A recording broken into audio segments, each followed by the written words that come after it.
हिंदू सनातन परंपरा में कुछ तिथियां केवल पर्व नहीं होती, वे आदर्श जीवन का संदेश लेकर आती हैं।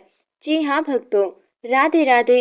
स्वागत है आपका आपके अपने आध्यात्मिक चैनल @वृंदावन स्टेटस गैलरी में। और हम हैं आपकी दोस्त सौम्या पंडित। रुक्मिणी अष्टमी ऐसी ही एक पावन तिथि है। ये तिथि केवल देवी रुक्मिणी के जन्म की स्मृति नहीं, बल्कि नारी गरिमा, प्रेम, धर्म और साहस का जीवंत उदाहरण है।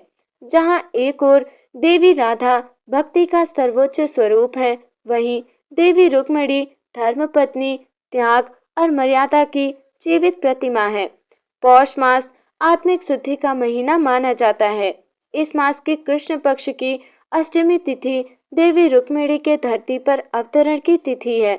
शास्त्र कहते हैं, जो स्त्री या पुरुष इस दिन श्रद्धा से देवी रुक्मिणी और श्री कृष्ण का स्मरण करता है, उसके जीवन में वैवाहिक क्लेश, मानसिक अशांति और भाग्य बाधाएं धीरे धीरे शांत हो जाती हैं।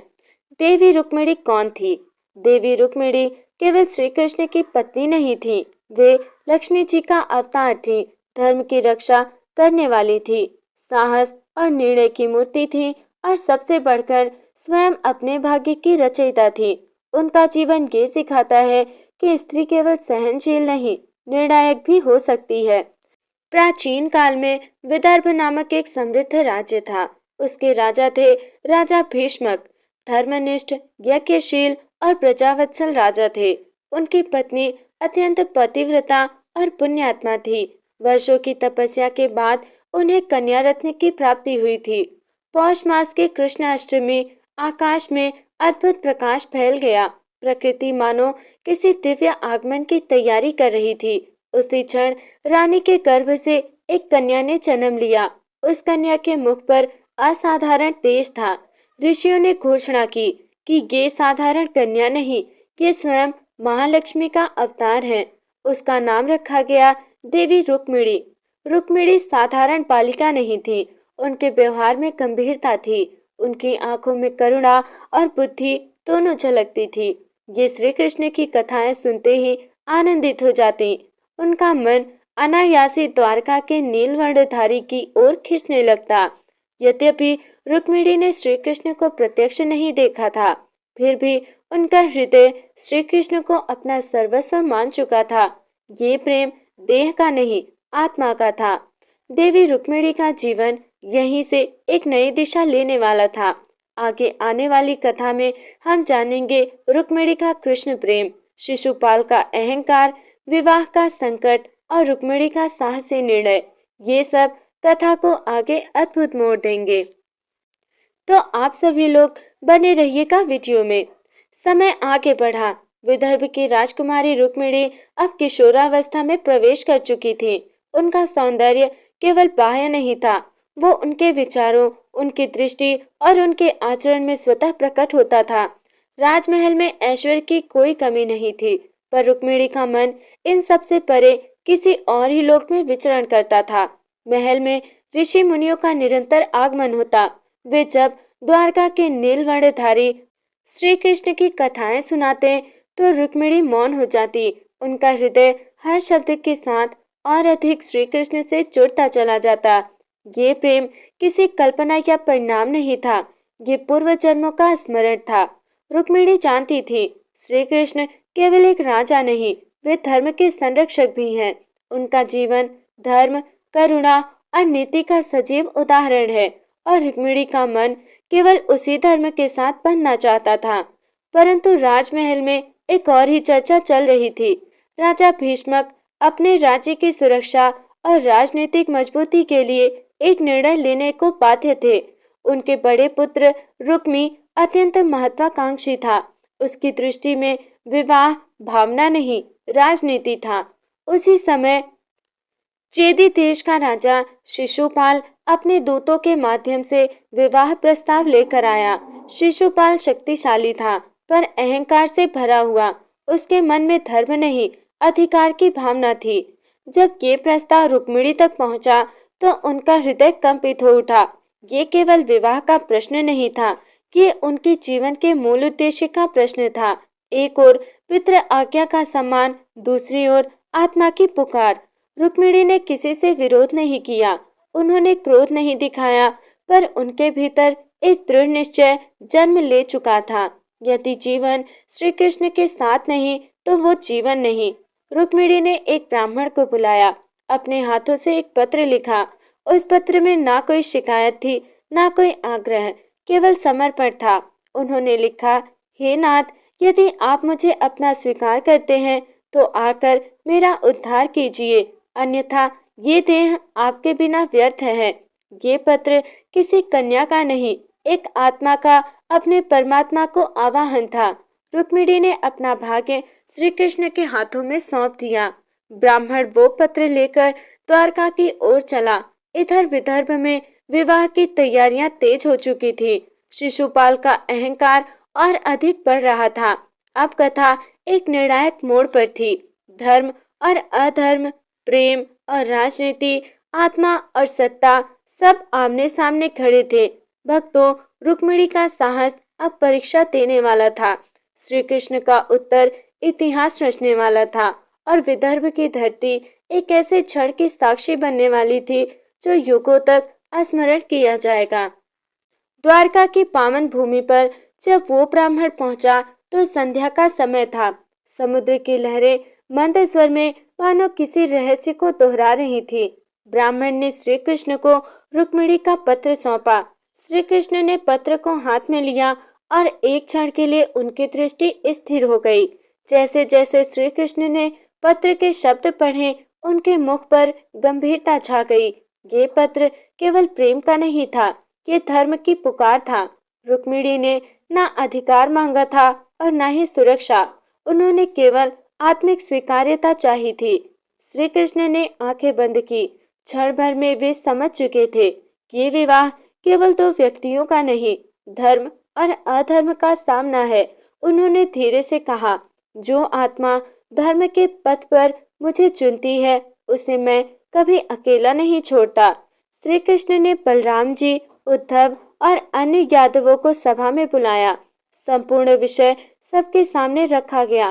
बलराम जी कुछ क्षण मौन रहे, फिर बोले, यदि कन्या स्वयं धर्म को चुन रही है तो ये हरण नहीं, रक्षा है। सभा में धर्म का निर्णय हो चुका था। श्री कृष्ण ने तुरंत रथ तैयार करने की आज्ञा दी। उनके साथ वीर यादव सेना भी चली। ये कोई युद्ध यात्रा नहीं थी, ये धर्म की स्थापना की यात्रा थी। उधर विदर्भ में विवाह की तैयारियां अपने चरम पर थी। शिशुपाल अपने अहंकार में मस्त था, उसे किसी विरोध की आशंका तक नहीं थी।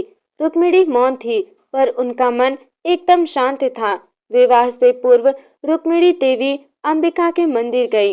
ये उनकी अंतिम योजना थी। उन्होंने देवी के चरणों में नम्र प्रणाम किया, मन ही मन कृष्ण का स्मरण किया। जैसे ही रुक्मिणी मंदिर से बाहर आई, आकाश में धूल का बादल उठा। रथ की गति वज्र के समान थी और उस रथ पर नीलवर्णधारी श्री कृष्ण स्वयं थे। श्री कृष्ण ने रथ को रोका। एक क्षण के लिए उनकी दृष्टि रुक्मिणी से मिली। वो दृष्टि 1000 जन्मों का विश्वास लिए थी। श्री कृष्ण ने रुक्मिणी का हाथ पकड़ा और रथ पर बैठा लिया। ये हरण नहीं था, ये आत्मा का मिलन था। जब शिशुपाल को ये समाचार मिला, उसका अहंकार आहत हो गया। उसने सेना को आदेश दिया, पर कृष्ण की सेना अजेय थी। रुक्मी ने कृष्ण का पीछा किया, पर उसे पराजय मिली। श्री कृष्ण रुक्मिणी को लेकर द्वारका पहुंचे। समुद्र स्वयं मानो उनका स्वागत कर रहा था। द्वारका में उत्सव की लहर दौड़ गई। भक्तों, ये केवल एक विवाह का प्रसंग नहीं था, ये घोषणा थी। जब स्त्री धर्म और आत्मसम्मान का निर्णय स्वयं लेती है तो ईश्वर स्वयं उसकी रक्षा करते हैं। जब श्री कृष्ण रुक्मिणी को लेकर द्वारका पहुंचे तो नगरी अपूर्व आनंद से भर उठी। समुद्र की लहरें मानो मंगल गीत गा रही थी। द्वारका केवल एक नगर नहीं थी, वो धर्म का जीवंत प्रतीक थी। द्वारका के द्वार पुष्पों से सजाए गए, हर घर में दीप प्रज्वलित हुआ, स्त्रियां मंगल गीत गाने लगीं। ये उत्सव केवल विवाह का नहीं, धर्म की पुनः स्थापना का था। ऋषियों ने घोषणा की कि ये विवाह साधारण नहीं है, ये लक्ष्मी और नारायण का पुनर्मिलन है। रुक्मिणी महालक्ष्मी का अवतार थी। उनका द्वारका में आगमन समृद्धि, शांति और संतुलन लेकर आया था। वैदिक मंत्रों के साथ विवाह संपन्न हुआ। अग्नि साक्षी बनी, देवता पुष्प वर्षा करने लगे। श्री कृष्ण और रुक्मिणी के 7 फेरे 7 युगों के संकल्प थे। इस विवाह ने गृहस्थ जीवन का एक नया आदर्श दिया, जहाँ न प्रेम अकेला है, न धर्म कठोर है, वहाँ करुणा और कर्तव्य साथ चलते हैं। रुक्मिणी रानी बनी, पर उनमें अहंकार नहीं था। वे द्वारका के प्रत्येक स्त्री को सम्मान देती थी। उनकी वाणी मृदु थी, पर निर्णय दृढ़ था। श्री कृष्ण राजा भी थे और योगी भी। रुक्मिणी के साथ वे कर्तव्य और करुणा का संतुलन बने। ये विवाह जीवन का पाठ था। रुक्मी कृष्ण से पराजित हुआ, पर रुक्मिणी के आग्रह पर उसे क्षमा मिली।